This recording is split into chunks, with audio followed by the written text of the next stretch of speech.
মার কাপড় সুকেজের মধ্যে পয়রা রইছে, বাপের কাপড় সুকেজের মধ্যে পয়রা রইছে, আমার কাপড় আমার আলমারিতে পয়রা থাকবে। এত রঙিন এত কাপড় কিছুই ভালো লাগে না মো, আরে সাদা কাপড় হামায় পরায় দে সজনী তোরা, সাজিয়ে গুজিয়ে দে মোরে। আমি শুরুতেই বলছি, এক নম্বর হলো ঈমান। ঈমান হলো আমার নবী। ওই কবর আমার বাবা যাবে না, ওই কবর আমার ভাই যাবে না, ওই কবর আমার দাদা যাবে না। আরে আজকে তো মাধবপুর ফায়ার সার্ভিস সংলগ্ন মাহফিলে বইলা দিয়ে যায়, আমি মারা গেলে আজকে যেই লোকগুলো আমার ওয়াজ শুনতে আসছেন, আমি মারা গেলে এখানে অর্ধেক লোক আমার জানাজায় যাবেন না। দুনিয়ার মানুষ এত ব্যস্ত, দুনিয়ার মানুষ সময় থাকতে সময়ের বাগ নেয়, কিন্তু মরণের কষ্টের ভাগ পৃথিবীর কেউ নেয় না। কথা বলেন ঠিক কিনা? এমন মরণ মাধবপুরের পাগলগুলো নসিব হবে নি, এমন মরণ আমরার হুজুরদের নসিব হই বলি। আমার পাশে কতগুলো মানুষ বসা, একজন দুইজন তিনজন চারজন পাঁচজন আমার পাশে বসা আছে। আল্লাহ গো, আমরা জানি না এই পাঁচজনের ভিতরে আমরা কে আগে মারা যাবো। ও আল্লাহ, এরাও তো জানে না কোন দিন মরবো, তোমার কাছে কোন দিন মরবো আপত্তি করি না। ও আল্লাহ, যেই দিন আমরা সাকরাতুল মউতে পড়ে যাব, যেই দিন মালাকুল মউত আজরাইল আমাদের সামনে এসে যাবে গো, ওই কঠিন মুসিবতের সময় এত জীবনে নবী নবী কইরা কাঁদছি, এত নবীর শান গাইছি, এত নবীর গান গাইছি, নবীর লইয়া এতগুলো বাতিলের সঙ্গে মোকাবেলা করছি, এরপরও এর বিনিময়ে শুধু একটা জিনিস চাই। এত নবী নবী করছি, আজকে যেই মাধবপুরের মানুষ বসে আছে এরা এত নবীর পাগল। আরে কাফেরদের জমানায় ওই নবীর কাফেররা যখন পাথর মারছে, ওই সময় যদি এই মাধবপুরের মানুষ থাকতো, কাফেরদের পাথরের বরাবর নিজের মাথার ফাইটটা দিয়া মাথার মধ্যে পাথর আঘাতটা লইতো, আমার নবীর গায়ে পাথর আঘাত লাগতে দিত না। মরণের চিঠি যখন আসবে আমার, কালিমার তালকিন দিও বারে বার। মরণের বে আমার, কালিমার তালকিন দিও বারে বার। প্রাণ ভরে দেখব চেহারা তোমার, প্রাণ ভরে মার ডেকে নাও রোজা তোমার। রাসূলুল্লাহ কি উপায় হবে আমার, রাসূলুল্লাহ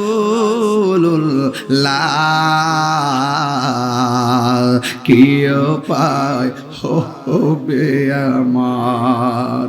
ওই মদিনার পথের ধুলি মাখতাম আমি পেলে সুরমা বলি, ওই মদিনার পথের ধুলি মাখতাম আমি পেলে সুরমা বলি। ফিরে পেত এ নয়ন নূরের আধার, ফিরে পেত এ নয়ন নূরের আধার। ডেকে নাও রোজা তোমার, রাসূলুল্লাহ কি উপায় হবে আমার, রাসূলুল্লাহ কি উপায় হবে আমার, রাসূলুল্লাহ কি উপায় হবে আমার, রাসূলুল্লাহ কি উপায় হবে আমার। বাবা শাহপরানী আমনী রহমতুল্লাহ এর মাহফিল, কিছু লোক গেছিল শাহপরানী আমনী রহমতুল্লাহ এর মাজারকে উৎখাত করে দিব না। আহা, যে শাহপরান হাতের পাখাগুলোকে ফু দিয়া কবুতর বানায় আকাশে উড়াই দিছে, সেই শাহপরান কিন্তু তোমরারে দুনিয়ার দিকে উড়াই দিব। কথা বলেন ঠিক না বেটি?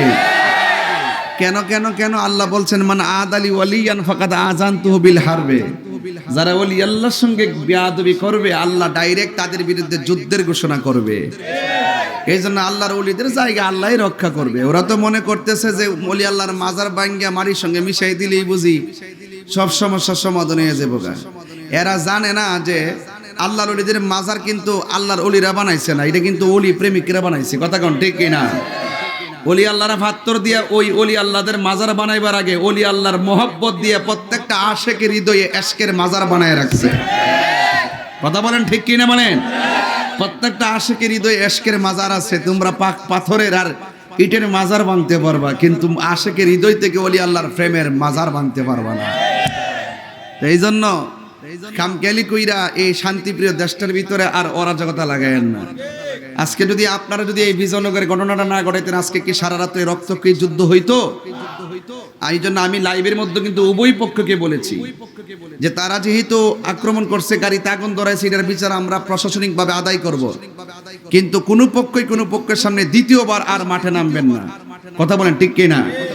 এই জন্য আমি আমার জায়গা থেকে, দায়িত্ববোধের জায়গা থেকে আমি তাদেরকে মেসেজ করেছি, এরপরও যোগাযোগ করতেছি তারা যেন ঝগড়া না লিপ্ত হয়।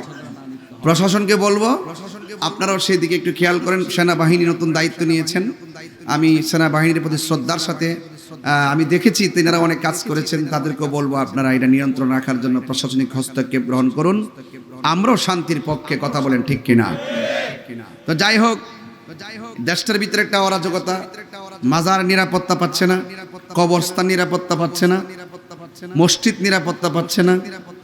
স্বাধীন রাষ্ট্রে স্বাধীনভাবে নবীর মহব্বতের জশ্নে জুলুস করব, রাষ্ট্রীয় প্রোগ্রাম বাস্তবায়ন করবো, সেখানেও শান্তি পাচ্ছে না। দেশটা যেন একটা ধ্বংসস্তূপের মধ্যে পরিণত হয়ে যাচ্ছে। এই জন্য দেশের এই সমস্ত জিনিসগুলো দিনে দিনে বাড়তেছে, শুধুমাত্র আইনের প্রয়োগ না থাকার কারণে দিনে দিনে দিনে দিনে এই উগ্রতা বেড়েই চলছে। কথা বলেন ঠিক কিনা? তো এই যে আজকে হাজার হাজার মানুষ মাহফিলে বসছি, কোনো মারামারি আছে? তার মানে প্রমাণ হয়ে গেল ইসলাম শান্তির ধর্ম। কথা বলেন ঠিক কিনা? এই শান্তির ধর্ম ইসলামকে যদি হৃদয়ে লালন করতে চান, তাহলে আপনি রসুল পাক সাল্লাল্লাহু আলাইহি সাল্লাম যা নিয়ে এসেছেন তা আমাদের সকলকে মানতে হবে। ঠিক কিনা? এই সমস্ত বিষয়গুলো জানা এবং মানার নামই হলো ঈমান। তো রসুল করিম সাল্লাল্লাহু আলাইহি সাল্লাম এই দুনিয়াতে এসেছেন। রসুল বলছেন তারাকতু ফিকুম আমরাইনি লান তাদিল্লু মা তামাসসাকতুম বিহিমা। রাসূল করিম সাল্লাল্লাহু আলাইহি সাল্লাম বলেছেন আমি তোমাদের কাছে দুইটা জিনিস রেখে যাচ্ছি, এই দুইটা জিনিসকে যদি আঁকড়ে ধরে রাখো তাহলে কোনোদিন পথভ্রষ্ট হবে না। একটা হলো কোরআন আর একটা হলো সুন্নাহ। রাসূল আরেক জায়গায় বলছেন আমি তোমাদের জন্য দুইটা জিনিস রেখে যাচ্ছি, এই দুইটা জিনিসকে যদি আঁকড়ে ধরে রাখো তাহলে কোনোদিন তোমরা পথভ্রষ্ট হবে না। একটা হলো কোরআন আর একটা হলো আহলে বায়ত। এই আহলে বায়তের কথা কেন বলছেন? কারণ সুন্নি অনেকেই দাবি করবে। কথা কোন ঠিক না বেটে? সুন্নি অনেকেই দাবি করবে। এখন তো বাতিলরাও লেখে আহলুস সুন্নাত ওয়াল জামাত। আপনি বুঝবেন কোনটা হক আর কোনটা বাতিল। নাম তো সবই, দাড়ি তো সবার মুখেই থাকবে, টুপি তো সবার মুখেই থাকবে, পাগড়ি তো পাগড়ি তো সবার মাথায় থাকবে, পাঞ্জাবিও তো সবার গায়ে থাকবে, এবং দাড়িও সবার মুখের মধ্যে থাকবে। আপনি জাস্টিফাই করবেন কেমনে কে আসল আর কে নকল? দেখবেন যার ভিতরে আহলে বায়তের মহব্বত আছে, পাকে বানজাতের মহব্বত আছে, সে সত্যিকার অর্থে রসুলের ভালোবাসাকে হৃদয়ের ভিতরে ইহকাল পরকালের মঙ্গলের জন্য ধারণ করে। কথা বলেন ঠিক না?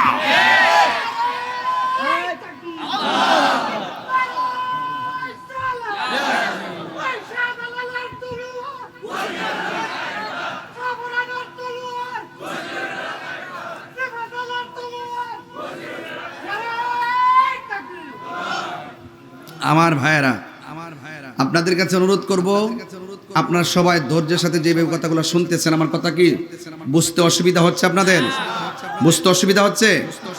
যে কোনো বিষয়ে আমাদের সাথে পরামর্শ করবেন। যে কোনো মৌলবীর কথা শুনে দৌড় দিবেন না। আমাদের আকাবেররা এখনো জিন্দা আছে। কথা কোন ঠিক না বেটি? প্রয়োজনে আপনাদেরকে নিয়ে আমরা আকাবেরদের কাছে যাব, তাদের দিক নির্দেশনা ইনশাআল্লাহ আমরা চলবো। দিন শেষে একটা কথা বলবো, আহলুস সুন্নাত ওয়াল জামাত ঐক্যবদ্ধ হতে হবে মাজারকে সুরক্ষা করার জন্য। কথা বলেন ঠিক না? কারণ এই দেশে ইসলাম আনছে আল্লাহর ওলিগণ, আমরা ইসলাম পাচ্ছি ওলি আল্লাহদের মাধ্যমে। কথা বলেন ঠিক না? এই জন্য কেউ রাগ করবেন না, আল্লাহর ওলিদের মাজারের পক্ষে আছেন তো সবাই ইনশাআল্লাহ? তো ওলি আল্লাহরা ওলি হয়েছেন কি গাঞ্জা খাইয়া ওলি হয়েছে? যদি কোনো মাজারে যদি শরীয়ত বহির্ভূত কাজ হয় সেটা আমরা সবাই মিল্লা প্রতিহত করব। কথা কোন ঠিক কিনা? কোন বেটা গাঞ্জা খাইছে না, মদ খাইছে না, বাবা খাইছে না, ইয়াবা খাইছে না, সিদ্ধি খাইছে, হেটার প্রতি রাগ করে আইছে ওলি আল্লাহর মাজার বেঙ্গালে। তো একবার মাথা বেদনা করতেছে, এবার গলা কারণ যাবো, মাথা বেদনা করলে মাথা বেদনার ওষুধ খাইতে হইব। কথা কোন ঠিক না বেটে? মাথা ব্যথার চিকিৎসা করতে হইব। যদি কেউ এসে যদি মাজারের ভিতরে যদি অসামাজিক কোনো কাজ করতে চায় তাহলে আমরা সবাই কি করবো? এটার প্রতিহত করব, কিন্তু ওলি আল্লাহর মাজারকে ভেঙে দিব না। কথা বলেন ঠিক কিনা? তাহলে এই জন্য ওলি আল্লাহর মাজার ভাঙ্গা নয়, সুরক্ষা করতে হবে। শরীয়ত বহির্ভূত কোনো কাজ হলে তা ডিলিট করতে হবে এবং সুন্নিরাই এটার পাহারা দিতে হবে, কারণ এই সুন্নিরাই এই মাজারকে রক্ষণাবেক্ষণ করে রাখতেছে। এখন যারা আসতেছে তারা তো মাল নিবার লাগাইতেছে। কথা কোন ঠিক না বেটে? পাগলার মাজার ভাঙতো যা, কিন্তু পাগলা মসজিদের টিহা নিয়ে খায়। কথা কোন ঠিক না বেটে? লেংটি ফলালে লেংটি লেংটি। আজকে তো আমরা যারা ইসলাম পেয়েছি একমাত্র ইসলাম ধর্মের কাছে হিন্দু খ্রিস্টান বৌদ্ধ অন্য ধর্মের মানুষগুলো আমরা কাছে নিরাপদ। কথা বলেন ঠিক না? আর যারা মাঝে মাঝে মন্দিরে আক্রমণ করে, যারা মাঝে মাঝে মাজারে আক্রমণ করে, মসজিদে দখলদারিত্বে তাণ্ডব লীলা চালায়, তাদের কাছে ইসলাম নিরাপদ না, তাদের কাছে রাষ্ট্র নিরাপদ না। কথা বলেন ঠিক না?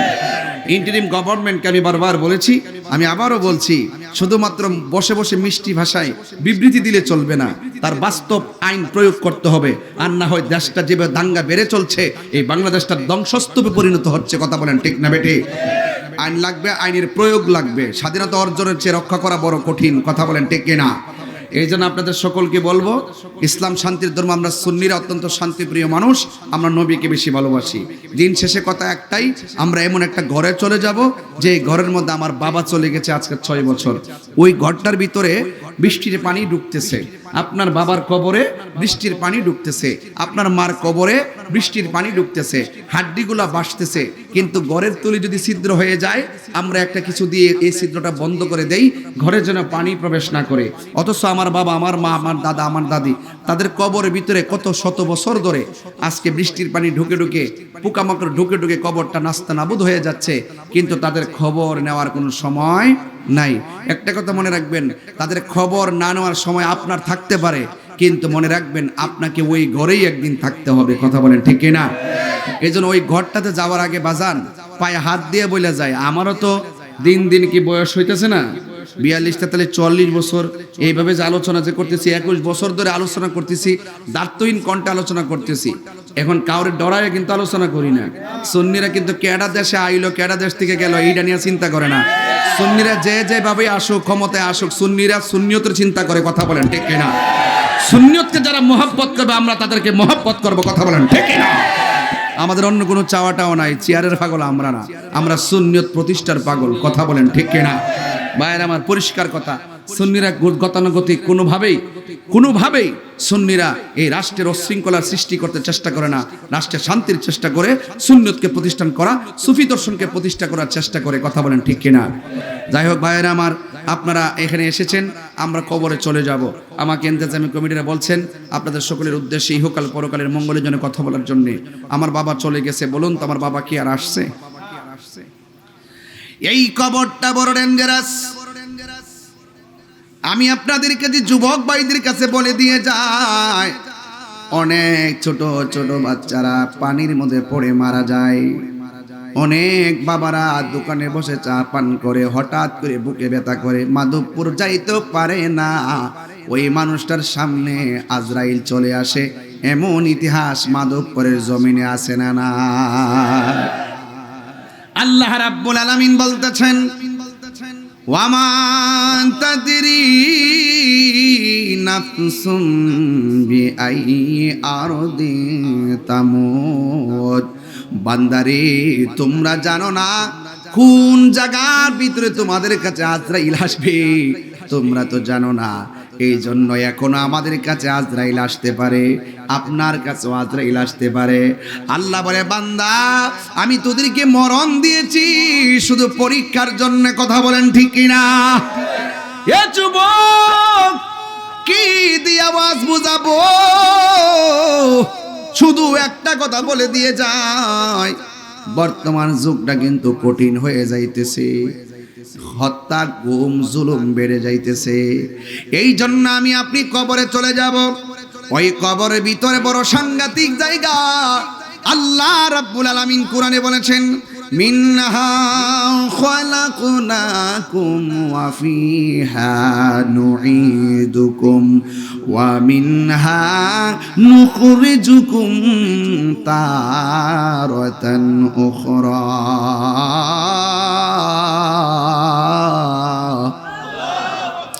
আল্লাহ রাব্বুল আলামিন বলেন, এই মাটি থেকেই তোমাকে সৃজন করা হয়েছে, এই মাটিতেই তোমাকে দাফন করা হবে, এই মাটি থেকে তোমাকে হাশরের ময়দানে তোলা হবে। অথচ এই মাটি থেকে আমাকে সৃজন করা হয়েছে, আমার অস্তিত্ব একদিন ছিল না। আপনারা জবান খুলে বলেন, অস্তিত্ব দেওয়ার মালিক কে? আল্লাহ রাব্বুল আলামিন কোরআনে বলে দিয়েছেন, কাইফা তাকফুরুনা বিল্লাহি ওয়া কুনতুম আমওয়াতান ফাআহইয়াকুম সুম্মা ইউমীতুকুম সুম্মা ইউহয়ীকুম সুম্মা ইলাইহি তুরজাউন। আল্লাহ রাব্বুল আলামিন বলেন, তোমরা কিভাবে আমি আল্লাহকে অস্বীকার করছো? তোমরা ছিলে মুর্দা, জবান খুলে বলেন, জীবন দিয়েছেন কে?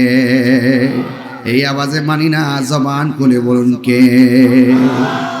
আল্লাহ জীবন দিয়েছেন, জীবন নিয়ে যাবে কে? আল্লাহ বলে, তোমরা কিভাবে আমার নিয়ামতকে অস্বীকার করছো? এই হাতের চামড়া যদি আমি এই দিকে দিতাম, তোমরা গরম ধরতে পারতা না। পায়ের উপরে চামড়া যদি নিচের দিকে দিতাম, তাইলে তোমরা কংক্রিটের মধ্যে হাঁটতে পারতা না। এই চোখের গোড়ায় যদি ছোট্ট ছোট্ট পশমগুলা না দিতাম, বিভিন্ন দুর্ঘটনার শিকার হয়ে যাইতে। আমি আল্লাহ রাব্বুল আলামিন জিহ্বাটাকে যেইভাবে শরীরটারে শুকনা রাখি, এইভাবে যদি জিহ্বাটারে শুকনা রাখতাম, তোমরা কথা বলতে পারতা না। আল্লাহ বলে, কাইফা তাকফুরুনা বিল্লাহ,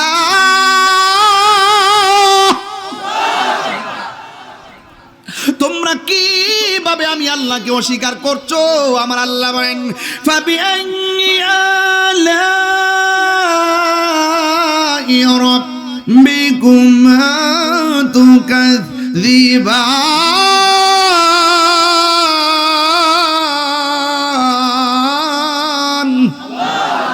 বান্দারে, তোমরা কিভাবে আমি আল্লাহর নিয়ামতকে অস্বীকার করছো? আমি আল্লাহ তোর জিহ্বাটার সব সময় ভিজা রাখি। শুধুমাত্র তাই নয়, রাতের বেলা ঘুমাইলে মাঝে মাঝে মুখটা বন্ধ হয়ে যায়। নাকের ছিদ্র যদি নাকের ভিতরের সঙ্গে কানেকশন না দিত, ঘুমের ঘরে মানুষের শ্বাস ফালাইতে অসুবিধা হয়ে যেত।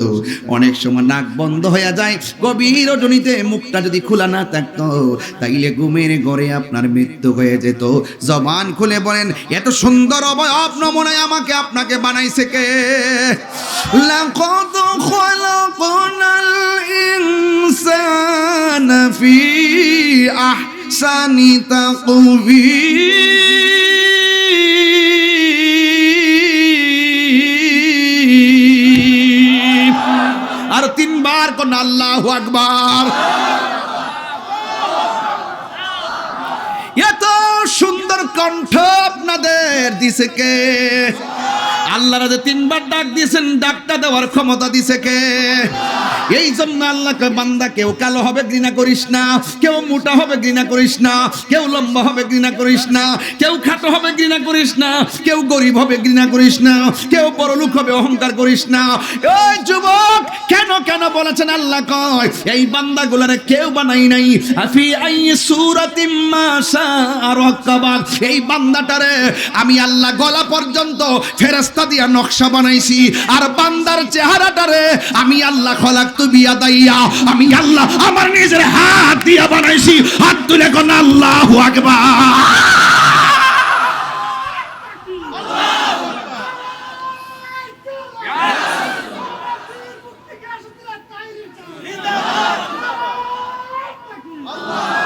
আল্লাহু আকবার, আল্লাহু আকবার বলেন না কেন? আমাকে আপনাকে বানাইছে কে? একটাবার খেয়াল করে দেখেন, একটা চেহারার সঙ্গে আর একটা চেহারা মিলে না। আমার আল্লাহ কত সুন্দর ডিজাইনার। জবানটা খুইলা কি ওই মালিক রে একবার দিলটা খুইলা কোন আল্লাহু আকবার, আর জোরে কোন আল্লাহু আকবার। এই কান দিয়া শুইনা শুইনা জবাব দিতেছেন, যার কান নাই তারে জিগান না কান থাকলে কি করতা। ওই লোকটা কইতো, তাহিরি হুজুর আমার যদি কানটা থাকতো আমি এই কানটা দিয়া দিয়া আমার আল্লাহর শান শুনতাম। কথা কোন ঠিক কিনা? যার জবান নাই তারে জিজ্ঞেস করেন জবান থাকলে কি করতো। আমি জবান দিয়ে আল্লাহর কোরআন তেলাওয়াত করতাম। জোরে জোরে কন্যা আল্লাহু আকবার। এই জন্য আল্লাহ বলে, আমি আল্লাহ তোরে আমার নিজের হাত দিয়ে বানাইছি। ও যুবকের দল, পায়ের মধ্যে হাত দিয়ে বইলা দিয়া যায়, নিঃশ্বাসের কোনো বিশ্বাস নাই, নিঃশ্বাসের কোনো বিশ্বাস নাই। এই জন্য আমাকে বলে দিয়েছেন, তুই ছিলে মুর্দা, তোরে আমি আল্লাহ জীবন দিয়েছি। জীবন দেওয়ার পরে তুই মন্ত্রী, জীবন দেওয়ার পরে তুই এমপি, জীবন দেওয়ার পরে তুই চেয়ারম্যান, জীবন দেওয়ার পরে মেম্বার, জীবন দেওয়ার পরে ওসি, জীবন দেওয়ার পরে ডিসি, জীবন দেওয়ার পরে বক্তা, জীবন দেওয়ার পরে বিশপ। আমার আল্লাহ বলেন, জীবন দেওয়ার পরে আমি আল্লাহ তোরে ধন সম্পদের মালিক বানাইছি। জীবন দেওয়ার পরে ওয়া তুইজ্জু মান তাশা, আমি তোরে সম্মান দিয়েছি। জীবন দেওয়ার পর ওয়া তুজিল্লু মান তাশা, আমি তোরে অপদস্থ করেছি। জীবন দেওয়ার পরে মালিকাল মুলক, তোরে আমি দুনিয়ার রাজত্ব দিয়েছি। ও যুবক, আমি তোরে সব দিয়েছি। এরপর তোর মধ্যে একটা ভাব আসছে, মনে হয়েছে যেন তুই দুনিয়াতে একটা কিছু হয়ে গেছস। আমার আল্লাহ সব ভাবগুলো একটা থাবা দিয়া শেষ করে দিব, সব মালিকানা বন্ধ করে দিব। আল্লাহ কয় সুম্মা ইউমিতুকুম, অতঃপর তোরে আমি আল্লাহ মরণ দিমু। মরণ দিলে কেউ বলবে না চেয়ারম্যান সাহেব জানাজার মাঠে আসছে। মরণ দেওয়ার পরে কেউ বলবে না মেম্বার সাহেব জানাজার মাঠে আসছে। মরণ দেওয়ার পরে কেউ বলবে না ওসি সাহেব জানাজার মাঠে আসছে। ওসি মারা গেলে বলবে মরহুমের লাশ আসছে। চেয়ারম্যান মারা গেলে বলবে মরহুমের লাশ আসছে।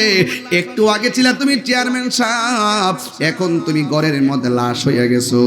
মরণের চিঠি যখন আসবে আমার, কষ্ট হবে আপনাদের ভাই। আমি কিন্তু একদম স্বাভাবিক ওয়াজ করতেছি, একদম সহজ সরল ওয়াজ, বেশি কঠিন কথা বলতেছি না। শুধু এতটুকুই বলবো, একদিন আমিও থাকবো না, আপনাদেরও কেউ থাকবেন না, ইতিহাস থাকবে শুধু ভালোবাসা। কথা বলেন ঠিক কিনা? মরণের চিঠি যখন আসবে আমার, কালিমার তালকিন দিও বারে বার। মরণের আমার, কালিমার তালকিন দিও বারে বার। প্রাণ ভরে দেখব চেহারা তোমার, প্রাণ ভরে মার ডেকে নাও রোজা তোমার। রাসূলুল্লাহ কি উপায় হবে আমার, রাসূলুল্লাহ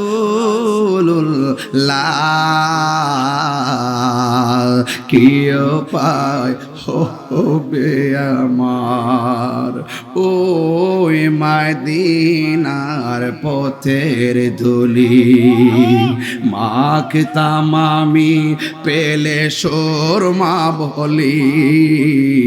ওই মদিনার পথের ধুলি মাখতাম আমি, পেলে সুরমা বলি। ফিরে পেত এ নয়ন নূরের আধার, মিরে ফিরে পেত এ নয়ন নূরের আধার। ডেকে নাও রোজা তোমার, রাসূলুল্লাহ কি উপায় হবে আমার, রাসূলুল্লাহ কি উপায় হবে আমার, রাসূলুল্লাহ কি উপায় হবে আমার, রাসূলুল্লাহ কি উপায় হবে আমার। আমি শুরুতেই বলছি, 1 নম্বর হলো ঈমান। ঈমান হলো আমার নবী। ওই কবর আমার বাবা যাবে না, ওই কবর আমার ভাই যাবে না, ওই কবর আমার দাদা যাবে না। আরে আজকে তো মাধবপুর ফায়ার সার্ভিস সংলগ্ন মাহফিলে বইলা দিয়ে যায়, আমি মারা গেলে আজকে যেই লোকগুলো আমার ওয়াজ শুনতে আসছেন, আমি মারা গেলে এখানে অর্ধেক লোক আমার জানাজায় যাবেন না। দুনিয়ার মানুষ এত ব্যস্ত, দুনিয়ার মানুষ সময় থাকতে সময়ের ভাগ নেয়, কিন্তু মরণের কষ্টের ভাগ পৃথিবীর কেউ নেয় না। কথা বলেন ঠিক কিনা? হায় রে ও মাধবপুরের মানুষ, কি দিয়ে বুঝাইতাম? শুধু একটাই বলবো, কবরে নবী ছাড়া কোনো আপন, আর জোরে কোন আপন বন্ধুরা রে আমার। ও আমার মাধবপুরের বাবারা, ও আমার শাস্তাগঞ্জের বন্ধুরা রে, কি দিয়ে আওয়াজ বোঝাইতাম? আমার নবী, আপনার নবী বলেন কবর জায়গাটা বড় ডেঞ্জারাস। এই কবরে যাওয়ার আগে আজরাইল আসবে। আজরাইল কিন্তু ঘরের দরজার মধ্যে আয়সা দাঁড়াইব। কেউ কেউ আজরাইলরে দেখবো পাগুলা মাটিতে, মাথাটা আসমানে। যারা নামাজ পড়ে না তাদের অবস্থা ভয়াবহ হবে, যারা রোজা রাখে না তাদের অবস্থা ভয়াবহ হবে, যারা নবীরে মানে না তাদের অবস্থা ভয়াবহ হবে, যারা ওলি আল্লাহ মানে না তাদের অবস্থা ভয়াবহ হবে। খেলায় খেলায় সময় নষ্ট করা যাবে না। যেই কোনো মুহূর্তে আজরাইল আমার ঘরে আসতে পারে কি পারে না? সে যে নামে আজরাইল, সঠিক সময় তোমার ঘরে হইব দাখিল। কত কাকতি মিনতি করবা তুমি, রেহাই পাবে না। আজরাইলা শিলে কারো কফিয়তে চলবে না রে মানুষ, কফিয়তে চলবে না। জোরে জোরে কে আল্লাহু আকবার বলা যাবে না। এই জন্য আল্লাহ বলছেন, কাইফা তাকফুরুনা বিল্লাহি ওয়া কুনতুম আমওয়াতান ফাআহইয়াকুম। আল্লাহ বলেন, তোরে আমি মরণ দিমু, মরণ দেওয়ার পর আমি আল্লাহ তোরে আবার জীবন দিমু। সুবহানাল্লাহ।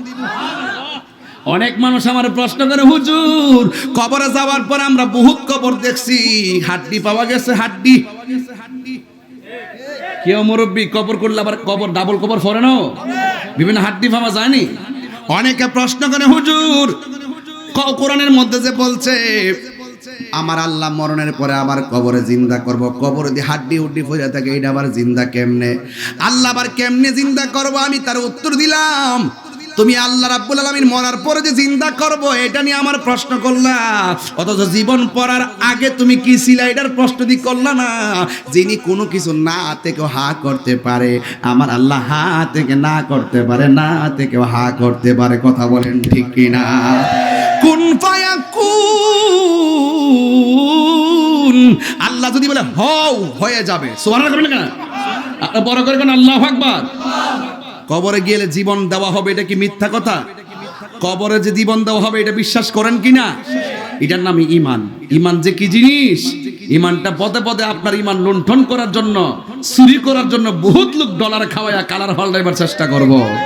আপনি যদি টাকা খাইয়া, মাল খাইয়া, যদি টাল হইয়া যদি আপনি ঈমান বেচ চালান, তাইলে আমও হারাইবেন, সালাও হারাইবেন, মানে দুনিয়াও হারাইবেন, আখিরাতও হারাইবেন। সুন্নিরা টাকার কাছে ঈমান বিক্রি করে না।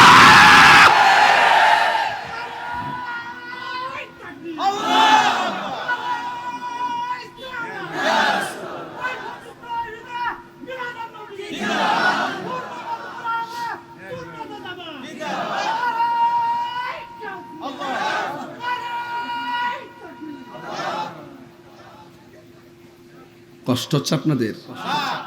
মরণের পরে আবার যে জীবন দিবে এটা বিশ্বাস করেননি আপনারা? একদম দিল থেকে নরম করে, এটা ইমানি কথা। আকীদাটা দুরুস্ত করেন। কে কে বিশ্বাস করেন হাত তোলেন তো, একটু হাতটা সোজা করে রাখেন। এই হাতটা উঠাইবার ক্ষমতা দিচ্ছে কেডা? এটা কিন্তু বুঝতেন না আপনারা। যার প্যারালাইসিস তারা যায় কয়েন, ডান হাত প্যারালাইসিস হলে কয়েন আলগি দিত, সে কিন্তু পারতো না। কথা কোন ঠিক না বেটি? চলে গেলে বোঝা যায় থাকার মূল্য কত। কথা বলেন ঠিক কিনা? মরণের পরে বোঝা যাবে এই দুনিয়ার দিনটা কত দাম ছিল। আমরা যদি সময় মতো কাজে লাগাইতে না পারি, আরে কাজে লাগাইছি না আমার কেমনে? মাধবপুরের পোলাপান তো কাজে লাগাই দিছি আজকে, কারণ এই টাইমে তো ঘুমাই থাকার কথা, এই টাইমে তো মোবাইল টিপার কথা। এরা যদি এই টাইমে নবীর মহব্বতের মাহফিলে আসতে পারে, আর এমনও তো হতে পারে মিলাদুন নবীর মাহফিল আমাদের নাজাতের উসিলা হয়ে যেতে পারে। কি না বলেন? এইগুলোই হবে উসিলা। এসার নামাজ দিয়ে আমরা ভাবতাম না যে এই নামাজ ছাইরা দিছি, এই নামাজের হিসাব করলে মিনিমাম কয়েক কোটি বছর দুযুগ করে মরণ লাগবো। এত হিসাব কিতাব বুঝি না, শুধু এতটুকু হিসাব বুঝি যে এই নামাজ আমরা ছাইরা দিছি, হাসতে হাসতে যে ইবাদত ছাইরা দিছি, এখন আজকে যেইভাবে ইবাদত ছাইরা দিছেন, এইগুলোর জন্য যদি ধরে উপায় থাকতো না। কিন্তু একটাই ভরসা, আমাদের হৃদয়ে তাকেই ধারণ করি যিনি আমাদের আপন, আমাদের হৃদয়ে তাকেই ধারণ করি যিনি জানের চাইতে আরো নিকটে, আমাদের হৃদয়ে তাকেই লালন করি যিনি কবরের সাথী হবে, আমাদের হৃদয়ে তাকেই লালন করি যিনি হাসরের মাঠে সুপারিশ করবে। আর কিছু আছে? এছাড়া আমরা কিছু চাই? আর কিছু দরকার আছে? বাপরে ফরদদের কয়ে দেয়া যায় যে এমনি আজকে শান্তি মতো ওয়াজটা শুনতেছেন, ঠিক এইভাবে কালকে থেকে নিজের জীবনটা গুছাই নেবেন। দেখবেন আপনার চিন্তা আমার করতে হইব না। এই পৃথিবীর মানুষ সব কিছুর ভাগ দেয় এবং নেয়, কিন্তু মৃত্যুর কষ্টর ভাগ কেউ দেয়ও না, নেও না। কথা কোন ঠিক না বেটি? সুযোগ আছে, ভাগ দেওয়ার সুযোগ আছে। ওই হ্যাঁ আছে, কেডা বুঝে রে? আরে মরণের ভাগ দেওয়ার সুযোগ আছে। হ্যাঁ, যে আমি 2 দিন বাঁচতাম চাই, তুমি আমার বাগদা নিয়ে আগে মরো, এরকম সুযোগ আছে? জবানটা খুললা কোন হায়াতের মালিক কে? এই আওয়াজে মানি না, জোরে একটু সাউন্ডটা বাবা মিষ্টি মিষ্টি করে দিস না, আমার তো জানডা বাড়িতেছে। ও কারেন্ট নাই না? ও আচ্ছা আচ্ছা, যাক কারেন্ট নাই, আচ্ছা ঠিক আছে। তাহলে আপনার একটু জবানটা খুললা কোন তো আল্লাহু আকবার, ইয়া রাসূলুল্লাহ, ইয়া ওয়ালি আল্লাহ। নামাজ চাই কি চাই না? রোজা দরকার আছে কি না? মা বাবার খেদমত দরকার আছে কি না? মাঝে মাঝে ইয়াবা খাবার দরকার আছে কি না? সাবধান কইয়া দিলাম, এই জবান দিয়ে আল্লাহর জিকির করব, এই জবান দিয়ে হারাম ঢুকাইতাম না। সবচেয়ে মানুষ হেফাজত হলো যার জবানটা হেফাজত। মান সালিমাল মুসলিমুনা মিন লিসানিহি ওয়া ইয়াদিহি, যার হাত এবং জবান থেকে মানুষ নিরাপদ, সেই মানুষটাই হলো মুসলমান। কথা কোন ঠিক কিনা? ফেসবুকে মন্দ লেখা যাবে, কাউকে খারাপ কমেন্টস করা যাবে, একদিন আপনি চলে যাবেন, এইগুলো থেকে যাবে। মনে রাখবেন, কেউ কাউকে গালি দিলে সেটা থেকে যায়। আপনি যদি কাহারও বাবা মাকে গালি দেন, এই গালি আপনার নিজের বাবা মার উপরে পড়বে, এটাই বাস্তব। কথা বলেন ঠিক কিনা? তাইলে আওয়াজ করে বলুন, ইজ্জতের মালিক কে? হায়াতের মালিক কে? এই জীবনটা দিছে কে? একটা জবানও বন্ধ রাখবেন না, মহব্বতে মায়ার সুরে বলুন সুবহানাল্লাহ। ও বন্ধুরে আমার, ও মাধবপুরের বাবারা, আমার আল্লাহ রাব্বুল আলামিন বলে সুম্মা ইউমিতুকুম, আমি আল্লাহ তোরে থাবা মাইরা দুনিয়ার মালিকানা শেষ করে দিমু, জমিদারি শেষ করে দিমু, সব কিছু আমি শেষ করে দিমু। পরের জায়গা পরের জমিন ঘর বানায় আমি রই। আবার কয় না যে আমি বেশি বেশি গজল গাইতেছি। আপনারা একটা সমস্যা হলো কি, গাইলেও সমস্যা, না গাইলেও সমস্যা, এই জন্য আমি ওয়াজের লোকে মিলাই গাইতেছি। কথা কোন ঠিক কিনা? পরে জায়গা পরে জমিন ঘর বানায় আমি রই। মাশাআল্লাহ, পরের জায়গা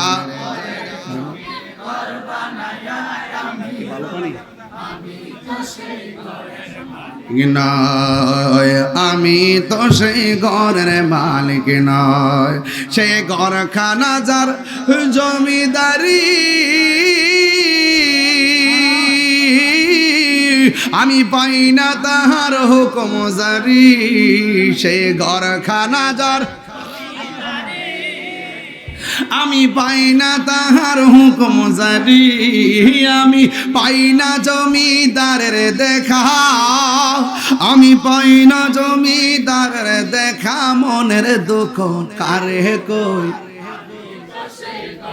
মালিক নয় বলুন, পরের জায়গা পরে জমি ঘর বানায় আমি রই। এ জমিদারের ইচ্ছা মতো দেই না জমি চাষ, তাই তো ফসল ফলে না রে দুঃখ 12 মাস। জমিদারের ইচ্ছা মতো দেই না জমি চাষ, তাই তো ফসল এ দুঃখ 12 মাস। আমি খাজনা পাতি ছবি দিলাম, তবু জমিন আমার হই যে নিলাম। আমি খাজনা পাতি তবু জমিন আমার হই যে নিলাম। আমি চলি যে তার মন জোগায়া, আমি চলি যে তার দাখিলাই মিলে না সয়। আমি তো সেই ঘরের মালিক নয়, বলো পরের জায়গা ঘর বানায় আমি রই। আমি তো সেই ঘরের মালিক নয়, বলুন পরের জায়গা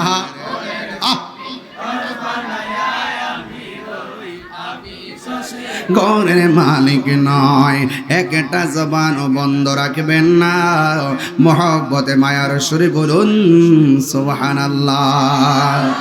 আল্লাহ বলে আমি তোকে মরণ দিব, মরণ দিলে ব্যাংকের মালিকানা সব শেষ, কিন্তু মরণ দেওয়াটা কে এমনি হয়ে যাবে নাকি রে বাবা?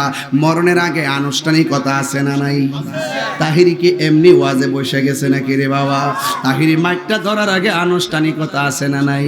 মাইক লাগানো হয়েছে, প্যান্ডেল করা হয়েছে, লাইটিং করা হয়েছে। প্রত্যেকটা মানুষ মরে যাওয়ার আগে একটা আনুষ্ঠানিকতা আছে। আমার নবী আপনার নবী বলে রুহুটা নেওয়ার আগে সব চাইতে মানুষের ভয়ঙ্কর আনুষ্ঠানিকতার নাম হলো সাকরাতুল মউত। সাকরাতুল মউত, সাকরাতুল মউত এর মানে আমরা বুঝি না। আপনি মনে করতেছেন আজরাইলের রূহটা নিয়ে গেছে হঠাৎ করে, না না। আমার নবী বলে প্রত্যেকটা মানুষ রূহটা যাওয়ার আগে মরণের একটা জ্বালা শুরু হয়ে যাবে, জ্বালা যন্ত্রণা শুরু হয়ে যাবে। এমন ভাবে তারে আজরাইলে দাউডা মারব রে, তার পাশে মা বসা চিনবে না, তার পাশে বাবা বসা চিনবে না, তার পাশে ডাক্তার বসা চিনবে না। এই আজরাইলে এমন ভাবে দাওয়া মারবো, কেউ পায়খানা কইরা বিছনা বাসায় ফালাইব, কেউ প্রস্রাব কইরা বিছনা বাসায় ফালাইব, কারো রগগুলা টাস টাস করে ছিঁড়ে যাইব। রগটা যখন ডিসকানেক্ট হয়ে যাইব, ডাক্তার বলবে স্যালাইন ঢুকে না। আল্লাহু আকবার কোন কেন? আয় রে গাছটিকা পইরা পাটা ভাঙ্গা গেলে এক্সরা কাছে গেলে এক্সরা মেশিনে ধরা পড়ে, কিন্তু আজরাইলে ধাওয়া মাইরা যে আসাইরা মুরাইয়া হাড্ডিগুলা তছনছ করে ফেলাইব, এটা ধরার কোনো এক্সরা মেশিন দুনিয়ার জমিনে তৈয়ার হয় নাই। আজরাইলে এমন একটা ধাও মারব, আমার নবী কয় আজরাইলের দাওটা শুই না এমন তৃষ্ণার্ত হয়ে যাবে, সারা দুনিয়ার পানি যদি মুখের মধ্যে দেয় এরপরে তারা পানি তৃষ্ণা মিটবে না। মা কইব পুত্রে কি হইছে? ফুতের দুন্দুরা ছায়া রইছে। বাপি কইবে পুত্রে তোর কি মনটা খারাপ? দুন্দুরা তাকায় রইছে। কোথায় তাকায় রইছে? ওই ঘরের দরজার ভিতরে আজরাইল এত বড় বড় চোখ নিয়া, এত বিশাল বডি নিয়ে এমন ভাবে ধাও মারতেছে, আল্লাহু আকবার, এমন ভাবে ধাও মারতেছে, কিন্তু তার জবান বন্ধ হয়ে গেছে, মুখটা বলতে পারে না, হাতটা বন্ধ হয়ে গেছে, হাতটা লড়াইতে পারে না। দেখবেন ম্যাক্সিমাম মানুষ মরণের আগে সব অচল হয়ে যায়। হাতের ফেরেশতা চলে যায়, হাত লড়াইতে পারে না। পায়ের ফেরেশতা চলে যায়, পা লড়াইতে পারে না। চোখের ফেরেশতা চলে যায়, চোখ খুলতে পারে না। কানের ফেরেশতা চলে যায়, কান দিয়া শুনে না। নাকের ফেরেশতা চলে যায়, নাক দিয়ে শ্বাস বের হয় না। কেন? কারণ প্রত্যেকটা বডির মধ্যে আমার আল্লাহ এক একটা একটা ফেরেশতা বানায় বানায় রাখছে। এই যে হাতটা লড়াইতাছি একটা ফেরেশতা লাগায় রাখছে, তুমি এখানে হাত লড়াইবা। এমন ভাবে সব ফেরেশতারা যখন মাধবপুরে ফায়ার সার্ভিসের আশিকিন জাকিরিন মুহিব্বিনদের কাছ থেকে বিদায় নিয়ে নিবে, তখন তুমি হাত লড়াইতে পারবে না। সাদের জীবন আস্তে আস্তে নিস্তেজ হয়ে যাইতেছে। তোমার মার কথা মন থাকবে না, বন্ধুর কথা মন থাকবে না, ওই ব্যাংকের টাকার কথা মন থাকবে না, শুধুমাত্র বলবা আল্লাহ আর পারি না। যদি আপনি ইমানদার হতে পারেন, আল্লাহ বলবে আজরাইল আমার পাগলের কাছে যাও। ওই আজরাইল পাগলের দরবারে আসবে, দরজার মধ্যে আইসা বলবে সালাম দিয়ে ভিতরে ডুইকা আঙ্গুলগুলা দিয়ে মাথার চুলের মধ্যে আশ্রাইব। তখন কানের কাছে আজরাইলে মুখটা লাগাইয়া কইব একটু পরে আপনার রুহুটা লইয়া যামু। এবার ইমানদার ডাক দিয়া বলবে দেরি করতেছেন কি লাইগা, তাড়াতাড়ি রুহুটা লইয়া যান, আমার আল্লাহর সঙ্গে আর নবীর সঙ্গে দিদারের জন্য মনটা পাগল পাগল হইয়া রইছে। আর বড় করে কোন ইয়া রাসূলুল্লাহ। এবার আল্লাহ ডাক দিয়া বলবে ও জান্নাতের ফেরেশতা, জান্নাত থেকে সাদা একটা টুকরা কাগজ লইয়া যা, আর একটা আতরের বোতল লইয়া যা। ওই আতরের বোতল আর সাদা কাপড়টা লইয়া কোথায় যাবো আল্লাহ? কইব মাধবপুরে, কথার কথা বলতেছি, যদি মাধবপুরের ইমানদার হয় আল্লাহ তো এটাই বলবে যা যা যা, আমার একটা প্রেমিক বান্দা মাধবপুর জমিনে এমন গ্রামের এমন ঘরের মধ্যে আছে, আজরাইল ভিতরে ঢুইকা গেছে। ওই বান্দার চোখটা যতটুকু দূরে যায়, তার চোখের সামনে যাইয়া দাঁড়ায়া থাকবি কাপড়টা লইয়া। আজরাইলে যখন রুহুটা কাইরা নিব, নেওয়ার সাথে সাথে জান্নাতের কাপড় দিয়া তুই এই রুহুটারে বাইন্ডিং করে ফালাইবি। ও যুবকের দল, এবার ওই ফেরেশতাটা ঘরের দরজার মধ্যে দাঁড়াইব, আর আজরাইলে ঘরের ভিতরে সার্জারি করার জন্য মুমিনের সঙ্গে প্রেমের আলাপ শুরু করে দিছে। তাড়াতাড়ি রুহুটা লইয়া যান, কারণ আদ-দুনিয়া সিজনুল মুমিন, এই দুনিয়াটা মুমিনের জন্য জেলখানা, আখিরাতটা হলো বালাখানা। আমার আর দুনিয়া ভালো লাগে না, বেঈমান শুধু দুনিয়া দুনিয়া কয়, আর প্রেমিকগুলা কয় দুনিয়া আমার ভাল লাগে না। আমার আল্লাহর সঙ্গে দিদারের জন্য মনটা পাগল হয়ে রইছে, নবীর জন্য দিদারের জন্য মনটা পাগল পাগল হয়ে রইছে। আজরাইলে এমন ভাবে রুহুটারে সার্জারি করব, মায়ের স্তন থেকে সন্তান যেমনে দুধ পান কইরা ঘুমায়া যায়, ঠিক এমন ভাবে ইমানদার রুহুটা নিয়ে যাবে, যাররা পরিমাণ টের পাবে না। সবাই বলবে কিলো আমার বাবার হাত দিল রে না, আমার বাবার পাও দিল রে না। আমার নবী আপনার নবী বলে একটা মানুষ মারা যাওয়ার পরে যদি দেখো তার চেহারাটা হলুদ হলুদ ভাব হয়ে রয়েছে, মনে রাখবা তার মরণটা আমি নবীর কালিমা পড়তে পড়তে মরণ হয়েছে। একটা মানুষ মারা যাওয়ার পরে যদি দেখো তার কপালটা কামতেছে, মনে রাখবা এই লোকটা আমি নবীর সঙ্গে দিদারের মাধ্যমে মরণ হয়েছে। ওই নবীর দিদার আমরা চাই কি চাই না? আর জবানটা খুলে বলুন চাই কি চাই না? এমন মরণ আমি তাহিরির নসিব হইব নি গো আল্লাহ, লা লা লা লা লা লা লা লা লা। এমন মরণ মাধবপুরের পাগলগুলো নসিব হবে নি। এমন মরণ আমরার হুজুরদের নসিব হই বলি। আমার পাশে কতগুলো মানুষ বসা, একজন দুইজন তিনজন চারজন পাঁচজন আমার পাশে বসা আছে। আল্লাহ গো, আমরা জানি না এই পাঁচজনের ভিতরে আমরা কে আগে মারা যাবো। ও আল্লাহ, এরাও তো জানে না কোন দিন মরবো, তোমার কাছে কোন দিন মরবো আপত্তি করি না। ও আল্লাহ, যেই দিন আমরা সাকরাতুল মউতে পড়ে যাব, যেই দিন মালাকুল মউত আজরাইল আমাদের সামনে এসে যাবে গো, ওই কঠিন মুসিবতের সময় এত জীবনে নবী নবী কইরা কাঁদছি, এত নবীর শান গাইছি, এত নবীর গান গাইছি, নবীর লইয়া এতগুলো বাতিলের সঙ্গে মোকাবেলা করছি, এরপরও এর বিনিময়ে শুধু একটা জিনিস চাই। এত নবী নবী করছি, করছি আজকে যেই মাধবপুরের মানুষ বসে আছে এরা এত নবীর পাগল। আরে কাফেরদের জমানায় ওই নবীরে কাফেররা যখন পাথর মারছে ওই সময় যদি এই মাধবপুরের মানুষ থাকতো কাফেরদের পাথরের বরাবর নিজের মাথার ফাইটটা দিয়ে মাথার মধ্যে পাথর আঘাত লইতো, আমার নবীর গায়ে পাথরের আঘাত লাগতে দিত না।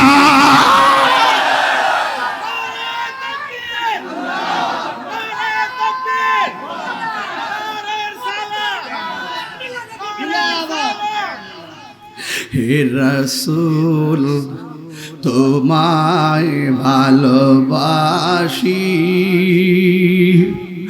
অন্তরে শুধুই মুখে না, জান্নাতের আশায় নয় হে রাসূল, জাহান্নাম কেউ ডরি না। সুবহানাল্লাহ বলবেন না? তোমায় পাবার আশায় মন ছুটে যায় মদিনায়, তোমায়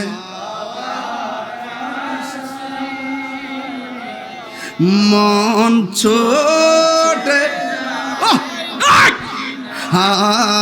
হে অধমের সুর যদি শুনে থাকো একেবার দিদার দাও না, হে আশিকের সুর যদি শুনে থাকো একেবার দেখা দাও না। হে রাসূল তোমায় ভালোবাসি, অন্তর শুধুই মুখে ডায়, জান্নাতের আশায় নয় হে রাসূল, জাহান্নাম কে ডরি না। তোমায় পাবার আশায় মন ছুটে যায় মদিনায়, তোমায় দেখার আশায় মন নাই, মায়া যদি লাগে গো একবার ঘুমের ঘরে দিদার দাও না।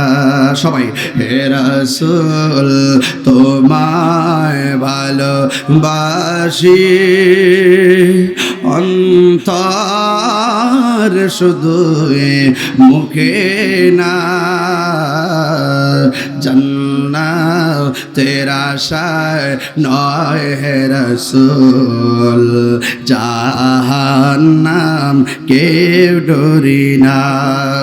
একটা জবান বন্ধ রাখবেন না, দিলটা নরম করে বলেন ইয়া রাসূলুল্লাহ। এ আমার যুবক ভাইয়েরা, ওয়াজটা বাড়িতে নিয়ে যাবেন, আগামীকাল সকালবেলা মার কবরস্থানে যাবেন, আগামীকাল সকালবেলা বাবার কবরস্থানে যায় বাবার জন্য দোয়া করবেন।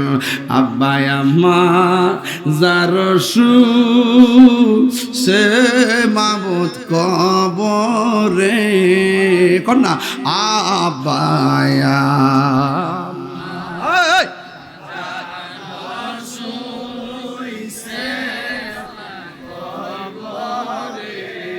अरे माफू को रे दाओ दयाल नबीर खाय बंदो नाई रे अल्लाह এই জবানটা কইলা গো না আল্লাহ বন্দো নাই রে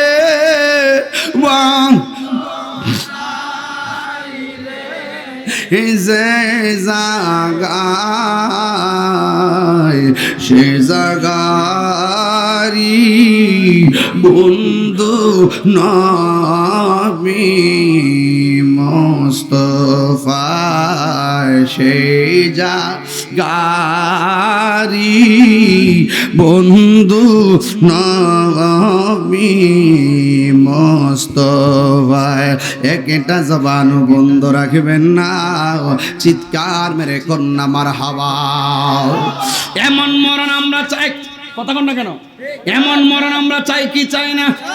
মরণে নবীর দেখতে চাই কি চাই না? মরণে নবীর দেখলে জাহান্নাম আছে? জাহান্নাম আছে? ওই নবীর দেখলে শান্তি আছে না নাই? আল্লাহ বলবে আমার পাগলের রুহুটা কবজ করব, তুই যাইয়া সাদা কাফনের মধ্যে যাইয়া রুহুটারে ল। ওই জান্নাত থেকে ফেরেশতা আইসা আজরাইলের রুহুটা হাতও নিতে পারবে না। ওই রুহুটা ইয়াসআলুনা কানির রূহ কুলির রূহ মিন আমরি রাব্বি, এই রুহুটা আল্লাহর আদেশ মাত্র। ওই সাদা বাইন্ডিং নেমে যে রুহুটা বাইন্ডিং কইরা আসমানের দিকে ফেরেশতা উড়াল মারব। প্রথম আকাশের মধ্যে ফেরেশতারা যাইব, যাবার পর প্রথম আকাশের ফেরেশতা বলবে কে? কয় আমি হইলাম ফেরেশতা। কয় তোমার হাতের মধ্যে কি এত সুন্দর গ্রান লাগতেছে, কারণটা কি? কয় তুমি চিনো না এটা এমন জমিনের এমকের রুহুটা, এমন জমিনের এমক রুহু যে এই মাত্র মুমিনের কথা শুনবে তখন মুমিনকে ফেরেশতা সালাম দিবে, এরপরে দ্বিতীয় আসমানের মধ্যে যাবে। এই দিক দিয়ে রুহুটা, এই দিক দিয়ে মানিক মেয়ের লাশটারে বাইন্ডিং করার জন্য মাধবপুরের বাজারে কাফন আনতে যাবে। আল্লাহ রুহুটারে বাইন্ডিং করে লইয়া গেছে, আর আমরা সবাই দেহটারে বাইন্ডিং করবার লাগিয়া কাফনের কাপড় আনতে মাধবপুরে বাজারে গেলাম। মাধবপুরে বাজার থেকে কাফন আনলাম, আন্না বডিটারে ফেসাইতেছি, গোসল করাইতেছি। গোসল টোসল করাইয়া কাঠের মধ্যে শোয়াইয়া সুন্দর করে আমরা তারে নিয়ে যাবো সাজিয়ে গুজিয়ে। দেমরে সজনী তোরা সাজিয়ে গুজিয়ে, সাজিয়ে গুজিয়ে দেমরে সজনী তোরা সাজিয়ে গুজিয়ে দেমরে। বড়ই পাতার গরম জলে শোয়ায়া মশারির তলে,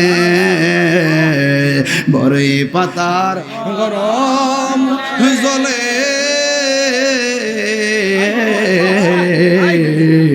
বড়ই পাতার গরম জলে শুয়ায়া মশারির তলে, অতর চোলাপ চন্দন মেখে দে সজনী তোরা সাজিয়ে গুজিয়ে দে মোরে। এত রঙিন এত এ কাপড় কিছুই ভালো লাগে না মোর, এত রঙিন এত কাপড়।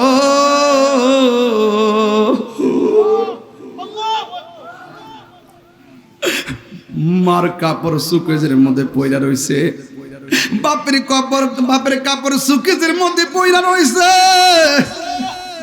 আমার কাপড় আমার আলমারিতে পয়লা থাকবে। এত রঙিন এত কাপড় কিছুই ভালো লাগে না মোর, আরে সাদা কাপড় হামায় পরায় দে সজনী তোরা সাজিয়ে গুজিয়ে দে মোরে। এই দিক দিয়ে সাজাইবার জন্য কাফন রেডি, এই দিক দিয়ে ইমানদারের রুহু আল্লাহ রাব্বুল আলামিন ফেরেশতা দিয়ে আসমানে উড়াইয়া নিতেছে।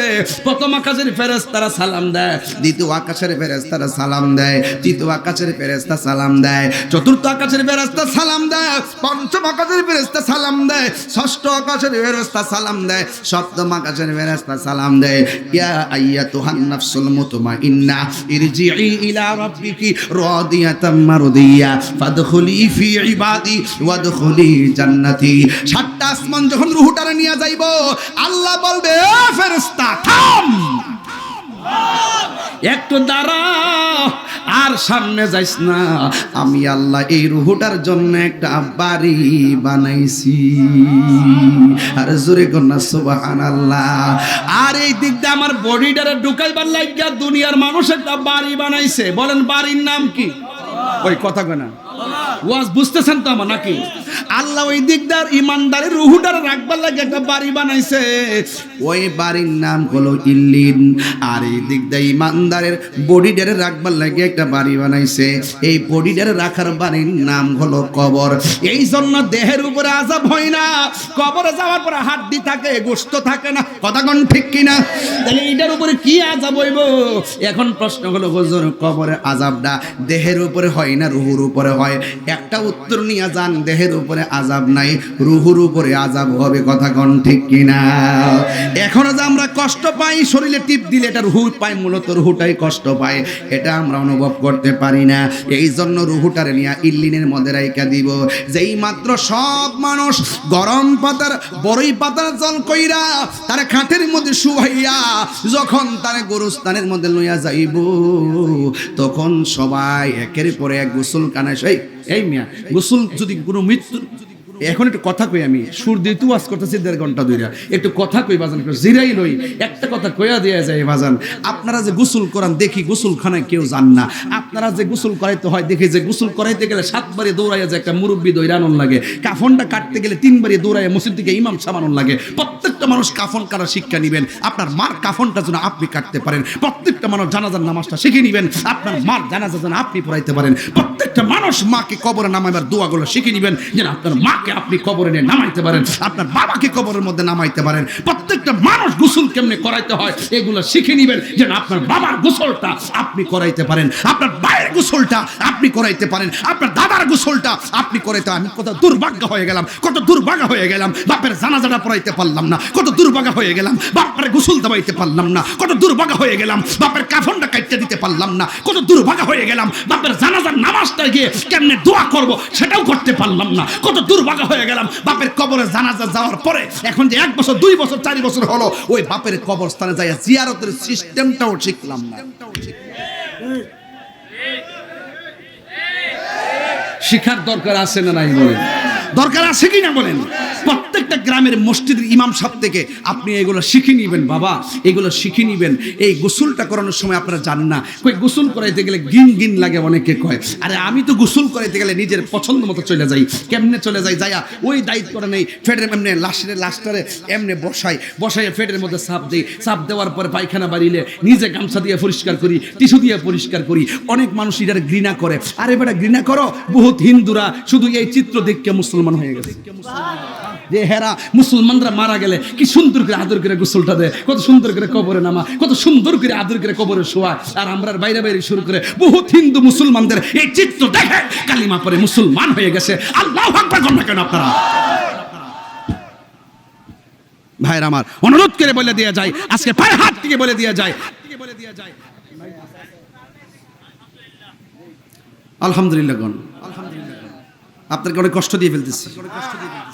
দরকার আছে কিনা বলেন? এই কথাগুলো দরকার আছে কিনা বলেন? কেহ লইল আতর লোবান, কেহ লইল জল, কেহ লইল বড়ই পাতা, কেহ লইল পরিরে, আহায় হায় রে, হায় হায় রে, কান্দে হায় হায় রে, সবাই হায় হায় রে, মা কান্দে, বাবা কান্দে, কান্দে আপনজন, কান্দিয়া কান দিয়া সবাই বিদায় তোমায় দিব রে, কান্দে হায় হায় রে, সবাই হায় হায় রে। সবাই আপনাকে গুরুস্থানে নিয়ে যাবে, আর ওই দিক দিয়ে আপনার রুহটারে একেবারে ইল্লিনের মধ্যে আল্লাহ রাখবে। যেই মাত্র আপনার বডিটারে কবরের মধ্যে নামাইবো, দুয়াটা কন্ত দেখি,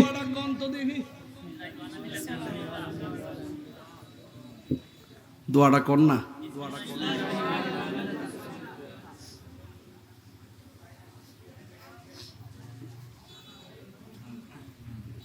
আবার কর না, বিসমিল্লাহি ওয়া আলা মিল্লাতি মাহবুব সাহেব, বিসমিল্লাহি ওয়া আলা মিল্লাতি ব্যারিস্টার সাহেব, বিসমিল্লাহি ওয়া আলা মিল্লাতি মেয়র সাহেব, বিসমিল্লাহি ওয়া আলা মিল্লাতি এমপি সাহেব। কি বলে? হে মোল্লারা, হে কাট মোল্লারা,